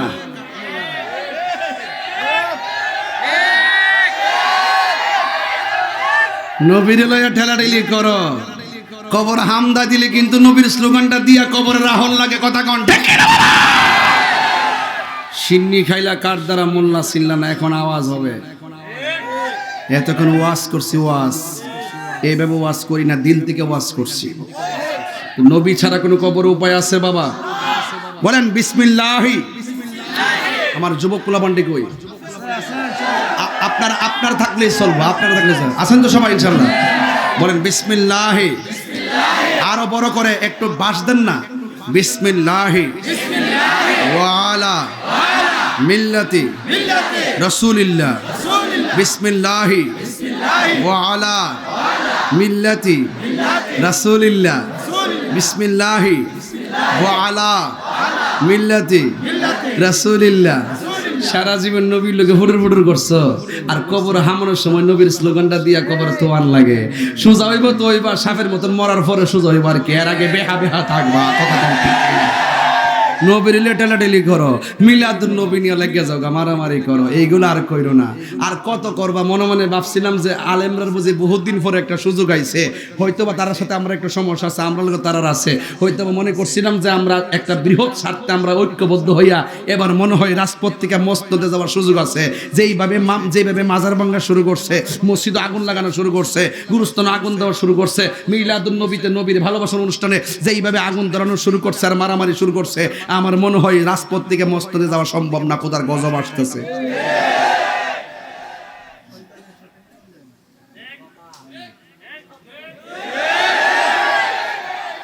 এটা কি আমরা কোনো দোষ আছে? আমরা কোনো ঝগড়া বাঁধাইছি? আমরা কারো আক্রমণ করছি? তাহলে এই সূত্রপাত যারা গটাইছে তাদের কাহিনী আওতায় আনতে হবে। কথা কোন ঠিক কিনা? তবে একটা কথা বলবো, তারা আমাদেরকে আক্রমণ করছে, ঠিক আছে, আপনারা ঐক্যবদ্ধ থাকবেন। আমাদের ঐক্যবদ্ধটাই তাদের অ্যালার্জি শুরু হয়ে যাবে। সুন্নিরা কখনো মারামারি সংঘাতে পছন্দ করে না। এই জন্য স্যার আমি তো এখনো আসি, দুনিয়াতে আসিনি। আপনারা চিন্তা করেন না, কারণ আপনারা আমার শক্তি। কথা কোন ঠিক কিনা? এই শক্তি দেওয়ার মালিককে, আরো জনে মালিককে। এই যে স্কুলের পোলাপান, স্কুলের ছাত্রগুলো এবং এই ছাত্র জনতা, মাদ্রাসার ছাত্র জনতা, এই যুবক পোলাপান যদি ইনশাআল্লাহ মাঠে থাকে, তাহলে আমরা যেই কোনো রসুল প্রেমের স্লোগান দিয়ে মাঠে দাঁড়াতে পারবো। ঠিক কিনা বলেন? এর বিনিময়ে আমি কিচ্ছু চাই না, শুধু আপনাদের ঐক্যবদ্ধ হওয়া চাই। রাজি আছেন কিনা বলেন? এই যুবক বারে যেই পোলাপান 12টার পরে মাহফিলে বসে থাকে, এই পোলাপান এই সমাজের শ্রেষ্ঠ সন্তান। কথা কোন ঠিক কিনা? এই জন্য আমি বলছি, ওই কথা বলছিলেন বিসমিল্লাহি ওয়া আলা, কথা কোনা গেলে বিসমিল্লাহি ওয়া আলা। কবরে নামায় দিয়া মুখটারে কাবার দিকে ফিরাইয়া, আরে বান্ডা খুইল্লা দিয়া সুন্দর করে দিয়া আইসা পড়ি। যদি আপনি নবীর প্রেমিক হন, এরপরে আল্লাহ বলবে, এই ফেরেশতা, আমার প্রেমিকরে তো কবরে নামাই দিছে পরীক্ষার সেন্টার, একটু পরে একটা ইন্টারভিউ হইব, ইন্টারভিউতে 3টা প্রশ্ন করে হইব, এই প্রশ্নের উত্তর দিতে পারলেই কাম হয়ে যাব। এটা কাম করো, আমার মুমিনের রুহটা ওই মুমিনের দেহের ভিতরে দিয়ে আসো। ওই রুহের ভিতরে দিবে কোন সময়? যখন মাটি দিবে। মাটি দেওয়ার সময় না কি দোয়া করে বাবা? বলেন মিনহা খলাকনাকুম ওয়া ফিহা ওয়া মিনহা তারাতান। এই আয়াতটা পড়ছিলাম নি, ওয়াজের সাথে ওয়াজ আয়াত মিল আছে। তাহলে এই মিনহা খলাকনাকুম মারি দেওয়ার সময় পড়বে। বাপের কবর মাটি দেন কেমনে? এমনি একটা ডিল মেরে দেন নাকি? ইতার নাম কাম। এটা বদনসিব আপনার আর জীবনে বদনসিব যে বাপের মাটিটা নিয়ম অনুযায়ী দিতে পারলাম না, বাপের জানাজাটা নিয়ম অনুযায়ী করতে পারলাম না, বাপের গোসলটাও নিয়ম মতো দিতে পারলাম না। এর চাইতে কফাল ফোর আর কোনো কিছু না। ফাউডার ধরে কয়া যায়, অন্তত এই শিক্ষা রাখেন। কথা কোন ঠিক না ঠিক? মিনহা খলাকনাকুম বইলা এক মুষ্টি মাটি দিবেন, ওয়া ফিহা নুঈদুকুম আরেক মুষ্টি মাটি দিবেন, ওয়া মিনহা নুখরিজুকুম তারাতান উখরা বলে আরেক মুষ্টি মাটি দিবেন। তবে কবরে মাটি দেওয়ার সময় ডিল দিয়েন না, আস্তে আস্তে মায়া কইরা কবরটা দিবেন। দেখছেন না গোসলের সময় কত সুন্দর করে কুসুম গরম জল দিয়ে গোসল করায়, কত মায়া। কানের মধ্যে নাকের মধ্যে তুলা লাগায়, কত মায়া। ভিতরে যেন ফানি না ঢুকে, নতুন কাপড় দিয়ে বাইন্ডিংটা করে, কত মায়া। আবার তার খাটের মধ্যে শোয়া, কত ভারী একটা লাশ মানুষের কান্দে মহব্বতের সাথে নে, কত মায়া। কবরে শোয়ানোর সময় আস্তে কইরা শোয়ায়, কত মায়া। মাটি দেওয়ার সময় কি জোরে দিব? আরো জোরে দিব, মায়া কইরা দিবেন। এটাই হলো মুসলমানের শ্রেষ্ঠ ধর্ম। আল্লাহ রাব্বুল আলামিন কষ্ট হচ্ছে তো আপনার? আরেকটু ওয়াজ বাড়ায়। আপনি কাগজ দিচ্ছেন, যে কাগজ দিলে তো ওয়াজ নষ্ট হয়ে যাবে। আপনি বুঝতেছেন তো ব্যাপারটা? আমি ওয়াজের একটা জাকাত নিয়ে লই, এরপর আমি 50 জন দিয়া ও 100 জনে কাম করতে পারবো। আমার ওয়াজের মাঝখানটা নষ্ট করে নিই। আপনার আবার মনে মনে কই না যে হুজুর আমরা কামটা করছে না, হুজুর ওয়াজ করে পর আবার আমরা দোষে না, আমার দোষের কিন্তু অভাব নাই, ঠিক আছে? আবার বেশি দোষলে আবার তাহারই কামই লাগে। কথা ঠিক নিয়ে, যাই হোক, অসুবিধা নাই। আপনাকে রাগ করতেছেন? আমি যতক্ষণ ওয়াজ করছি একটা যুবকের মুখের মধ্যে কি আপনি হাসি দেখছেন? প্রত্যেকটা পোলাপান তার বাপ মারে স্মরণ করছে, প্রত্যেকটা পোলাপান আজকে কবরের স্মরণ করছে, প্রত্যেকটা পোলাপানের হৃদয়ের ভিতরে একটা চেতনা ফিরে আসছে। কথা কোন ঠিক কিনা বেঠিক? এই জন্য আমি বলছিলাম যে আল্লাহ রাব্বুল আলামিন বলছেন, আল্লাহ রাব্বুল আলামিন মানে ফেরেশতা আমার প্রেমিক বান্দারে কবরের মধ্যে দিয়েছে। মানুষগুলা 40 কদম হেঁটে চলে যাইতেছে গো, রুহুটারে আর ইল্লিনের মধ্যে রেখো না, রুহুটারে গুরুস্থানে লাশের ভিতরে দিয়ে আসো। দেওয়ার সাথে সাথে বান্দা কবরের ভিতরে জিন্দা হয়ে যাবে। ওই মুহূর্তে ডানে তাকায়া দেখবে মাটি, বামে তাকায়া দেখবে মাটি, আর সামনে তাকায়া দেখবে মাটি। কিন্তু আমার একটা প্রশ্ন আছে, কবরের ভিতরে দুইজন ফেরেশতা আসে, একজনের নাম হলো মুনকার আর একজনের নাম হলো নকির।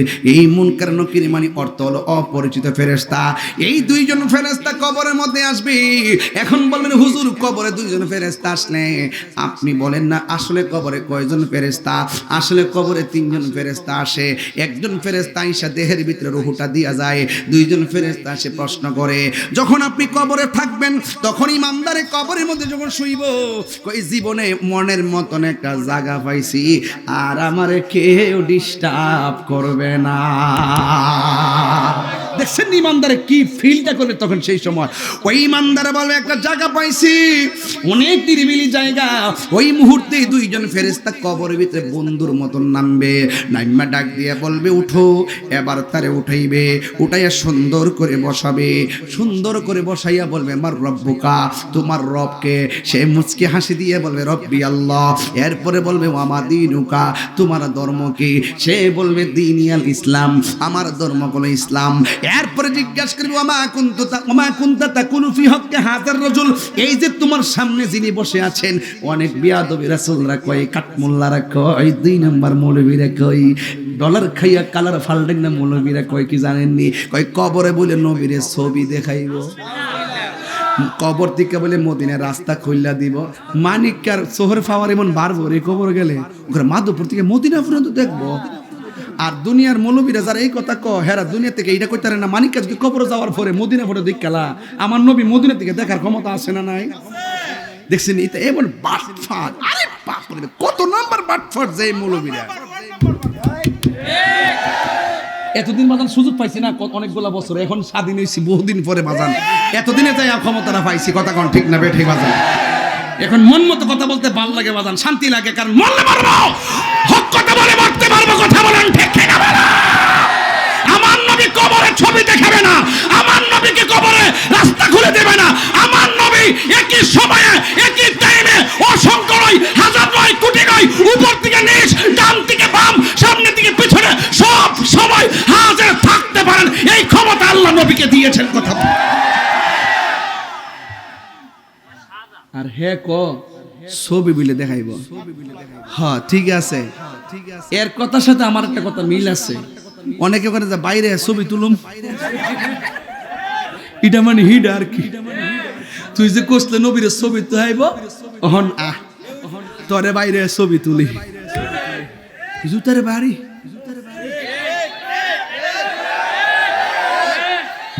আগুনের জুতো, আগুনের জুতো দিয়ে বাড়ি, সে বলবে আমাকে বাঁচাও।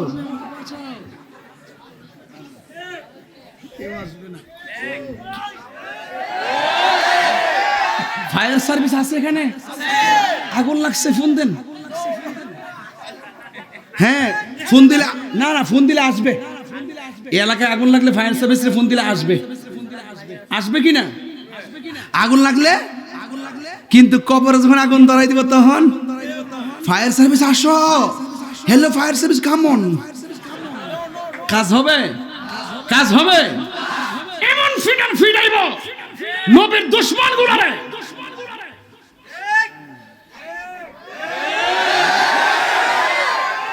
আচ্ছা বাদ দেন, আমার বাইতে কইছে চিনলেন না, দেশের পরিস্থিতি ভালো। আমি কইছি যে দেশের পরিস্থিতি কি আমি জানি না, তবে নবীর পক্ষে কথা কোন যা সব সময়। নবীর পক্ষে কথা কইলে যারা এটার বিরুদ্ধে আচরণ করবে হেরার পতন আছে, আর যারা নবীর মহব্বতকে ভালোবাসবে তাদের কপালে সৌভাগ্য আছে। অসুবিধা? আচ্ছা এখন একটা উত্তর দেন, আমি কি আপনাদের কাউরে কোনো গালি দিছি? কারো কটাক্ষ করছি? কারণ নাম লয়ে কিছু কইছি? যারা ক তারা ওই, যারা ক। তো কবরে নবী কি ছবি দেখাইবো না সশরীরে আসবো? আরো জোরে থাকার ক্ষমতা নবীর দিছে গাড়া। একবার হুজুর একটা গুরুস্থানে যদি একসঙ্গে 100 লাশ দাফন করা হয়, একই টাইমে যদি মুনকার নাকির আসে, একই টাইমে কি 40টা কবরে 100 কবরে কি নবী থাকা সম্ভব? হ্যাঁ, এর আমি সম্ভব করে হাজিবুল মানত না। হ্যাঁ কব কেমনে? একই টাইমে প্রশ্ন করবো একরকম, তাহলে সকল কবর থাকবো কেমনে?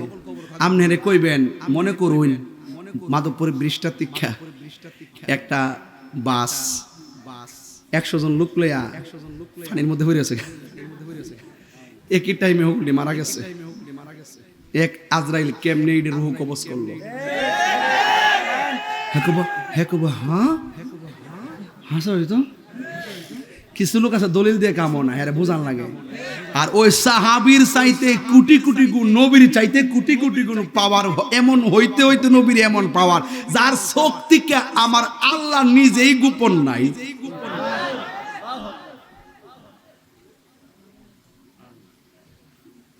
ওয়ামা কুনতা তাকুলু ফি হক্কে হাজার রাজুল, হাজা মানে হলো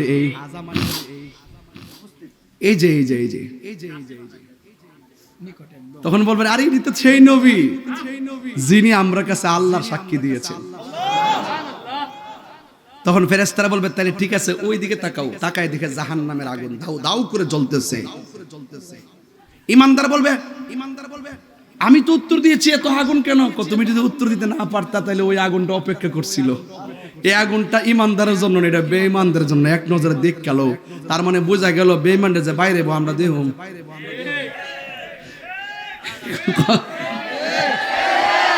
কথা বলেন ঠিক কি না বলেন?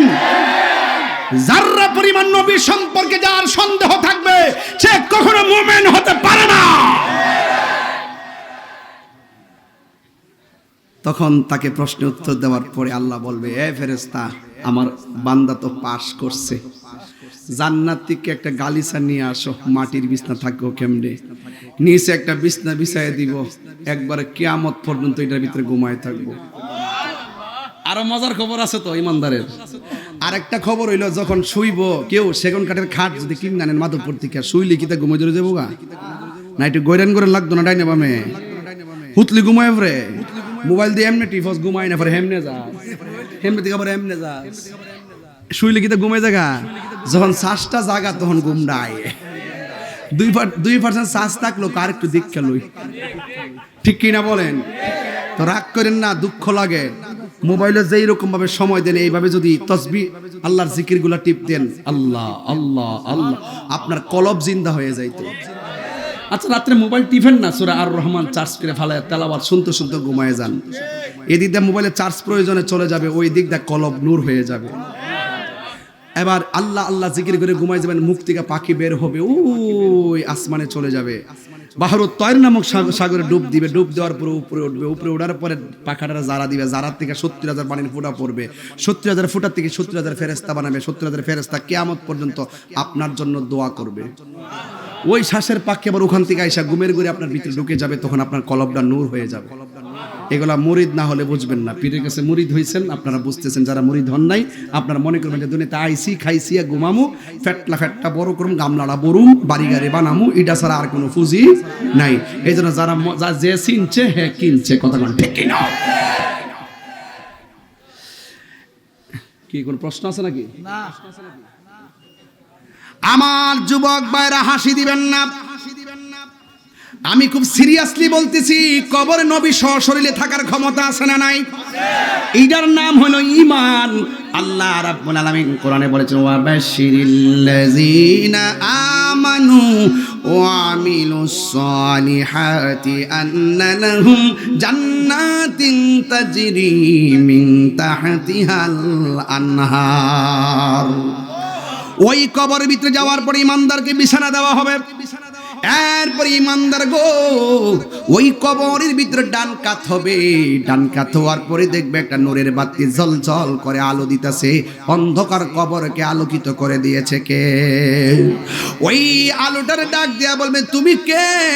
এত সুন্দর করে আলো দিতেছো, ওই আমারে চিনো না? আমি হইলাম তোমার দুনিয়ার নেক আমল। এবার দেখছেন নি দুনিয়ার সব মানুষ ক্ষতিগ্রস্ত। দুই কিসিমের কোয়ালিটি যার মধ্যে থাকবে, ইল্লাল্লাযিনা আমানু ওয়া আমিলুস সালিহাত। এক নম্বর ঈমান, দুই নম্বর আমল যার থাকবে, এদের জন্য কবরের ভিতরে শান্তির ব্যবস্থা করে দিবে কে? এরপরে বান্দা বলবে তুমি কে? কই আমার চিনো না, আমি হইলাম তোমার দুনিয়ার নেক আমল। এরপরে বান্দা আবার বাম পাশে যাবে, বাম পাশে যাইয়া দেখবে আরেকটা নূরের বাতি তার আলো দিতেছে। জিজ্ঞেস করবে তুমি কে গো? কই আমার তুমি চিনো না, আমি হইলাম তোমার দুনিয়ার কোরআন তেলাওয়াত। তুমি যে দুনিয়ায় কোরআন তেলাওয়াত করেছো, ওই আমলগুলোকে আমার আল্লাহ আলো বানায় পাঠাইছে। তার মানে হলো মুনকার নাকির প্রশ্ন হলো ঈমান।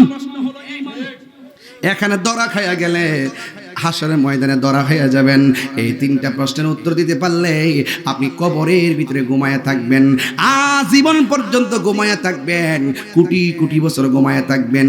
যখন ইসরাফিল আলাইহিস সালাম সিংহা ফু মারবে, তখন ইমানদার মাধবপুরী গুরুস্থান থেকে বলবে হাই রে, এই মাত্র ঘুমাইলাম, কেডা আমার ঘুম থেকে জাগ্রত করলো? দেখছেন নি কোটি কোটি বছর পার হয়ে গেছে, ইমানদার নবীর পাগলগুলো যারা পরিমাণ কোনো টের পাই নাই। এই জন্য আমার নবী ছাড়া কোনো উপায় নাই। ওই কবরের ভিতরে যদি নবীর মহব্বত না নিয়ে যান, আপনার প্রশ্ন করা হবে মার রাব্বুকা, আপনি বলবেন আমি জানি না। ওয়ামা দীনুকা, আপনি বলবেন আমি জানি না। ওয়ামা কুনতা তাকুলু ফি হাক্কা হাযার রাজুল, আপনি বলবেন আমি নামই শুনি নাই। তখন তার একটা রাস্তা দেখাইবো, সে তাকায়া দেখবে জান্নাতের বাগিচা দেখা যায়, এবার সে অনেক খুশি হইয়া যাবে। এরপরে ফেরেশতারা বলবেন না না, তুমি যদি উত্তর দিতে পারতা, ওই জান্নাতের গালিচায় শুইতে পারতা। যেহেতু উত্তর দিতে পারো না, তোমার পিছন দিক দিয়ে তাকাও। এবার পিছন দিক দিয়ে তাকাবে, তাকায়া দেখবে দাউ দাউ করে আগুন জ্বলতেছে। আমার নবী আপনার নবী বলে, আমি যখন মেরাজের মধ্যে গিয়েছি, আমি সব চাইতে বেশি কষ্ট দেখেছি কবরের আযাব, কবরের আযাব। বেনামাজি কবরে গেলে তিনটা শাস্তি একদম অবধারিত। এক নম্বর, কবরটার একদম খাটো করে দেওয়া হবে। ডান পাশের মাটি আর বাম পাশের মাটি এমন জোরে আপনারা চাপা মারবে, ডান পাশের হাড্ডিগুলো বাম পাশের ভিতরে ঢুকে যাবে, বাম পাশের হাড্ডিগুলো ডান পাশের ভিতরে ঢুকে যাবে। এরপরে আপনি আল্লাহরে বলবেন, আল্লাহ দুনিয়াতে তুমি আবার পাঠাও, আমরা নামাজ ছাড়তাম না, বেনামাজি হইয়া কবরে আসলে এত কষ্ট হবে। আগে যদি জানতাম কোনোদিন আর এমন নামাজ না পড়ে আসতাম না। বেনামাজির কবরে প্রথম শাস্তি হলো কবরটারে খাটো করে দেওয়া হবে। দুই নম্বর শাস্তি হলো কবরের ভিতরে জাহান্নামের আগুন ধরিয়ে দেওয়া হবে। তিন নম্বর শাস্তি হলো ওই কবরের ভিতরে সাপ বিচ্ছু দেওয়া হবে। একদিন না, দুই দিন না, হাজার হাজার বছর আপনি কবরে এমন ভাবে কষ্টে থাকবেন, এই আযাব আমাদের সহ্য হবে না। ও আল্লাহ, এই কবর আযাব আমরা সহ্য করতে পারবো না। জীবনে যত নামাজ ছাইরা দিছি, আল্লাহ তওবা করলাম আর আমরা নামাজ ছাড়বো না। জীবনে আমরা মারে কষ্ট দিছি, আজকে তওবা করলাম মারে কোনোদিন কষ্ট দিব না। জীবনে বাপরে অনেক কষ্ট দিছি, আজকে তওবা করলাম কোনোদিন মাকে বাবাকে কষ্ট দিব না। এই আমার মাধবপুরের বাবা, এখনো সময় আছে, আজকে রাত্রে মার পায়ে ধরে মাপ চাইবেন, বাপের পায়ে ধরে মাপ চাইবেন। আর কোনোদিন আব্বা গো আপনার মনে কষ্ট দিব না, মা গো তোমার মনে কষ্ট দিব না। এখানে অনেক মানুষ আছে হুজুর, বাপ মা বেঁচে থাকতে বাপ মার সম্মান করে বিদায় দিতে পারি নাই। আজকে আমরা এতিম বানাইয়া মা বাপ কবরে শুয়ে গেছে, তাদেরকে আমি পায়ে ধরে বইলা দিয়া যাই, আগামীকাল কি বার? আরো জোরে গণ, জুমাবার। এই জুমাবারে আপনারা সবাই জুমার নামাজটা পড়া সোজা গুরুস্থানের মধ্যে চলে যাবেন।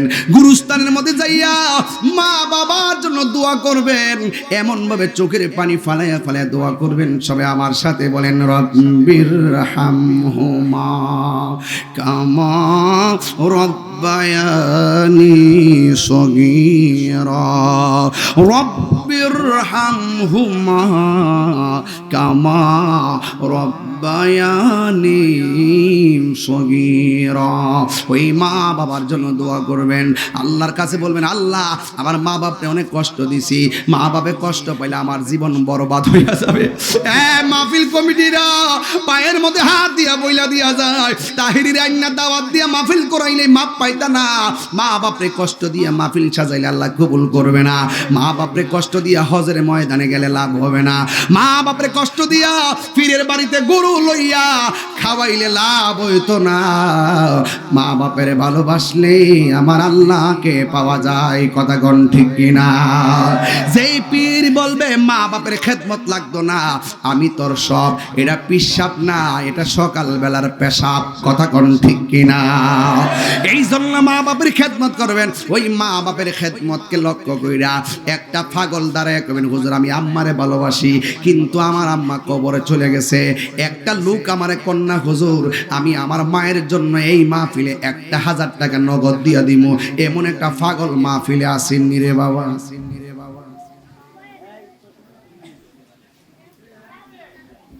সবাই হাত তোলেন, সবাই হাত তোলেন, সোজা করেন। গো বাবা, বাবা গো বাবা, কত আদরে কত স্নেহ তোমার কাছে পেলাম, সব কিছু হারিয়ে আজকে নিঃস্ব হয়ে গেলাম। আর টাকা না দেন অসুবিধা কি? জানকাকে লেগে দোয়া না করিয়া, এটা কোন অভ্যাস? এই জন্য সুন্নিরা প্রবলেম, পেঁয়াজ চাইছি না, আরো আধা ঘন্টা গেলে লেগে চাইছি না, জানি যে আরে আমার দিচ্ছে অসুবিধা, আমি মাহফিল দিছি আর কি, অসুবিধা কি? 1 কামে 3 কাম, যাও।